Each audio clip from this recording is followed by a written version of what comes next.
What's going on, YouTube? What's going on a Wednesday, um, the 1st of November,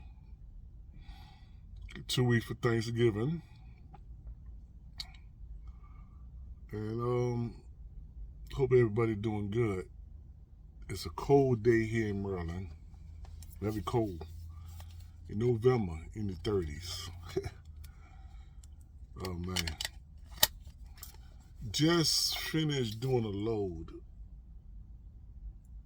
that I pick up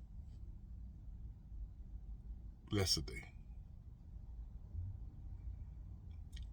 You know, I try to talk about the trucking business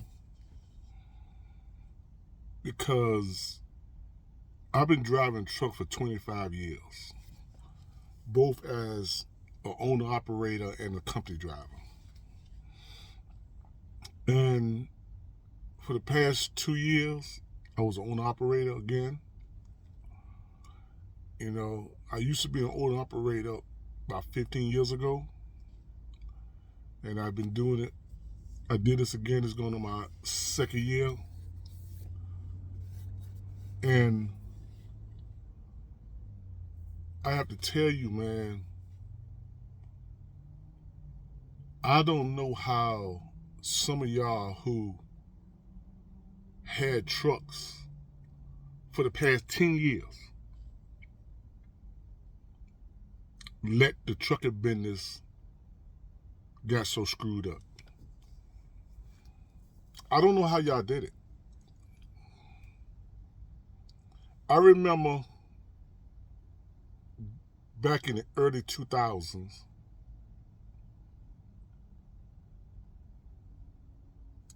I mean like 2000, 2010, I think 2009 when I sold my trucks. Well, 2010 when I sold my last truck. And I remember how it used to be back in the days, you know, that when you had brokers, they got 20% or whatever the load cost, and you got the rest. How did it flip? How did it flip from them getting 80, 90% and we got less? I don't understand that.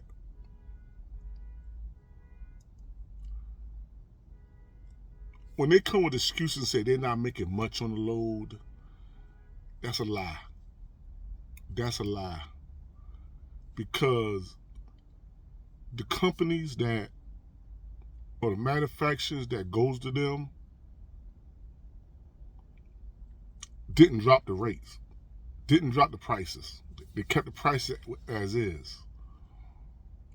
Example, say you get a load out of Baltimore going to Richmond, Virginia, or going to Philadelphia, and I need this delivered, and I'm going to pay this broker service $3,000.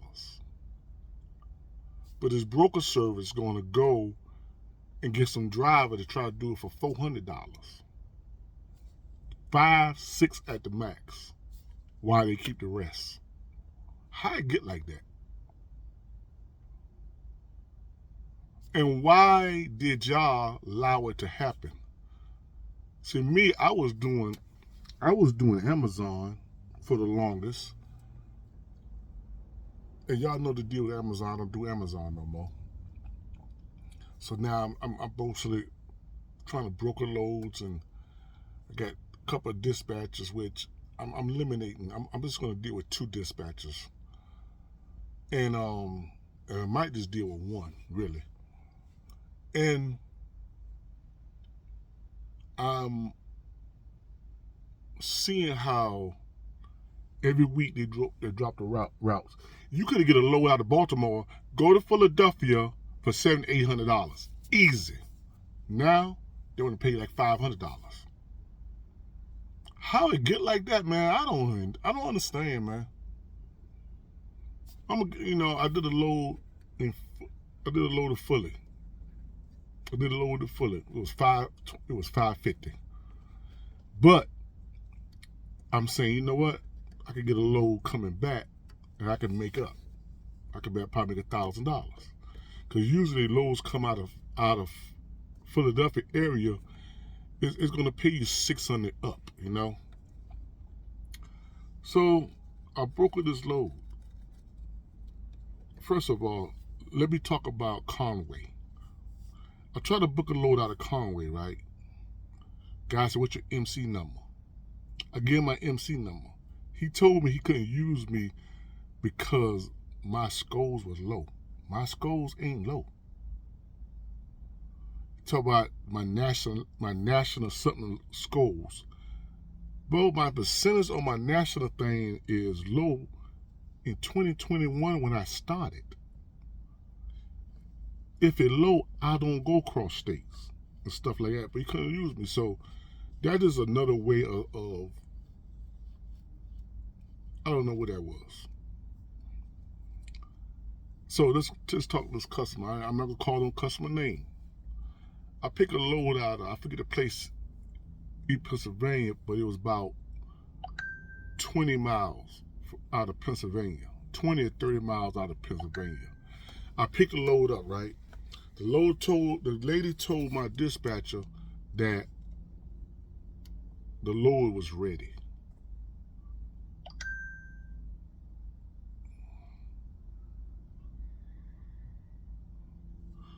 That the load is ready. All right. So I'm like, okay, cool. Let's go get it. And we could deliver. It had 5 stops. First of all, I was like,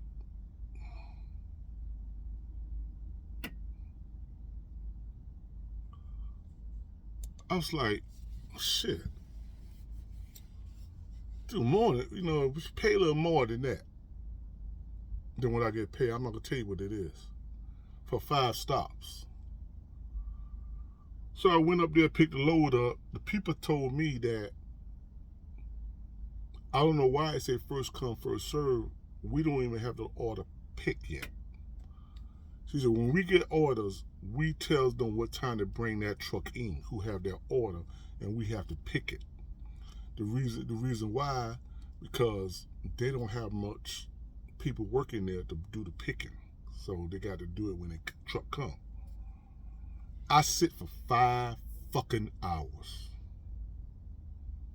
5 hours. I told the lady, when she finally, the whole day, my dispatcher, I was sending emails, calling. She wouldn't even pick up the phone. She wouldn't return the emails or nothing. Then finally, this company, broker service, wherever it is, had about five or 6 other drivers, and they've been there longer than me. And some of them left. They say, fuck it. They're about to run out of hours. Fuck it, I'm leaving. So she called me and said, I forget what it was, and I told her, I said, yeah, I'm still getting loaded up. I've been here 5 hours. I need some attention time. She wouldn't say nothing about it. I keep her asking about the attention pay. She wouldn't say nothing about it.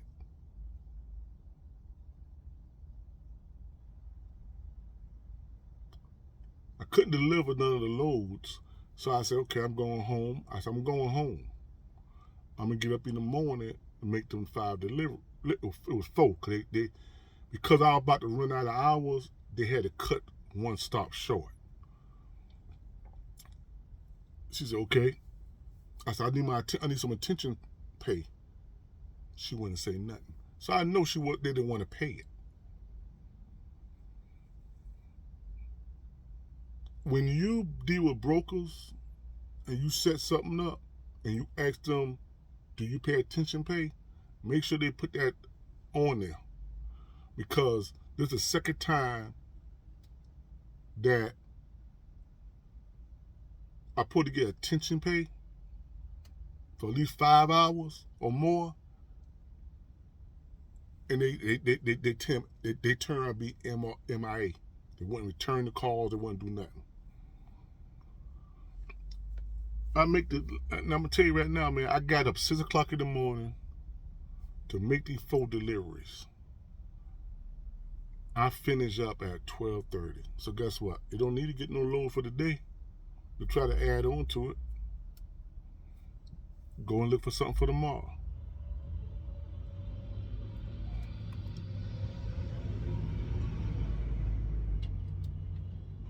Wow, you know, it just trips me out how these brokers raping us, taking advantage of us, and really treating us. Some be disrespectful, like this Vanessa. I'm calling her name, Vanessa, for TQL. She's a very nasty, very unprofessional. I would never do no work for her. And it's a lot of brokers that try to talk you in kind of way, gets an attitude with you. You know, I don't know how y'all who had truck for the past 10 years let this happen. You know, we had a group of drivers, we were talking, they were saying maybe we need to strike, we need to shut down. We lost that. That's not going to work, because if we decide to shut down and don't work, guess what? They're going to turn around and give them loads to the big companies. Yeah, they might have to pay more, but they're going to give it to them.